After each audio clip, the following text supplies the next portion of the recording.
بسم اللہ الرحمن الرحیم۔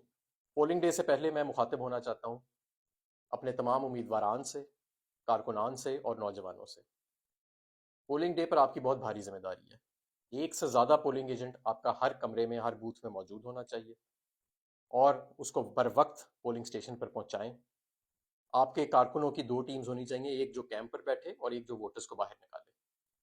میں پاکستان تحریک انصاف کے جو سپورٹر ہیں، جو کارکن نہیں ہیں لیکن صرف سپورٹر ہیں یا ووٹرز ہیں، نوجوان، ان سے خاص طور پر مخاطب ہو کے کہنا چاہتا ہوں کہ آپ کی کوئی ذمہ داری لگائے یا نہ لگائے، آپ تک کوئی پہنچے امیدوار یا نہ پہنچے، آپ نے اپنے ساتھیوں کے ساتھ ٹیمیں تشکیل دینی ہیں اس دن کے لیے جو ووٹر کو باہر نکالیں گی اور پولنگ کیمپ کے اوپر بھی پہرا دیں گی۔ اور اس دن شاید انٹرنیٹ کی بندش ہو تو پہلے سے یہ ہدایات دے دیں اپنے دوستوں کو بھی اور آپس میں ذمہ داریاں تقسیم کر لیں۔ اس کے بعد جب ووٹنگ کا عمل ختم ہو جائے گا تو بہت ضروری ہے کہ پولنگ ایجنٹ فارم 45 باہر لے کر نکلے۔ اس فارم 45 کے اوپر اس پولنگ سٹیشن کی تمام ووٹوں کی گنتی ہوگی اور پریزائڈنگ افسر کے دستخط بھی ہوں گے۔ یہ بہت ضروری ہے۔ جب وہ آپ کو یہ دے دے اس کے بعد بھی آپ نے پولنگ کیمپس سے نہیں ہٹنا۔ آپ نے انتظار کرنا ہے کہ پریزائڈنگ آفیسر سیلڈ بوریاں لے کے، جس میں آپ کے سارے بیلٹ پیپر ہوں گے، اس نے ریٹرننگ افسر کے دفتر جمع کرانے ہوتے ہیں سارے ریکارڈ کے ساتھ۔ آپ نے پریزائڈنگ آفیسر کا پرامن طریقے سے پیچھا کرنا ہے اور اس کو غائب ہونے سے روکنا ہے، چاہے وہ خود غائب ہونا چاہے یا کوئی اور اسے غائب کرنا چاہے۔ تو آپ نے اپنے فون کیمراز کے ساتھ اس کو ریٹرننگ آفیسر کے دفتر تک چھوڑ کے آنا ہے۔ پولنگ کے دوران کسی بھی جگہ پر کوئی بے ضابطگی آپ کو نظر آتی ہے، اس کو اپنے کیمرے کی آنکھ سے کیپچر کریں، اور اگر آپ کے پولنگ ایجنٹ کو اندر نہیں بیٹھنے دیا جاتا تو احتجاج کریں، میڈیا کو بلائیں، اس ساری کی فوٹیج بنائیں۔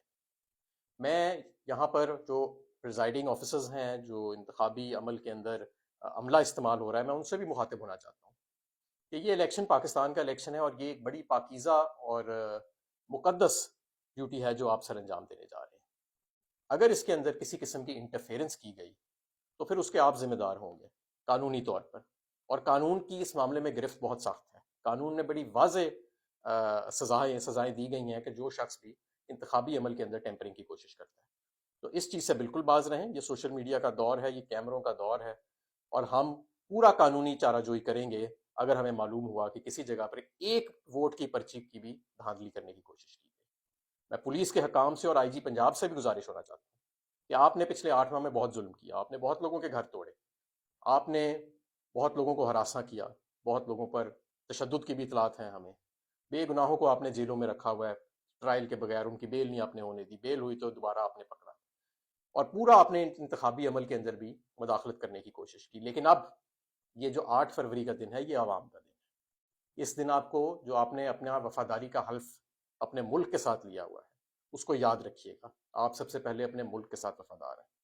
تو لہٰذا اپنی ڈیوٹی قانون اور آئین کے مطابق پرفارم کریں۔ انتخابی عمل کے اندر مداخلت کا سوچیے گا بھی مت۔ انشاءاللہ تعالیٰ 8 فروری کو میں سمجھتا ہوں کہ پاکستان میں بہت بڑی تبدیلی آنے والی ہے۔ اتنا بڑا ٹرن آؤٹ آنے والا ہے جو آج تک پہلے کبھی نہیں آیا۔ میں یہ بھی جانتا ہوں کہ جتنے انہوں نے دھاندلی کے منصوبے بنائے ہیں وہ سب ناکارہ ہو جائیں گے، میرا پورا یقین ہے، کیونکہ اتنا زیادہ ٹرن آؤٹ جو ہے وہ باہر نکلنے والا ہے۔ تو بلا خوف ہو کے پرامن طریقے سے باہر نکلیں سب لوگ، اور اپنے آئینی اور جمہوری حق کا استعمال کریں، اور اس ملک کے اوپر سے فسطائیت کے، مہنگائی کے، ظلم کے بادل جو ہیں وہ ہمیشہ کے لیے ختم کریں۔ عمران خان صاحب نے، پاکستان تحریک انصاف نے، ہمارے قائدین نے اور کارکنان نے بہت قربانیاں دی ہیں۔ اب 8 فروری کو آپ کا دن ہے۔ اب آپ نے پاکستان کے لیے باہر نکلنا ہے اور ہر حالت میں اپنا ووٹ کاسٹ کرنا ہے۔ پاکستان پائندہ باد۔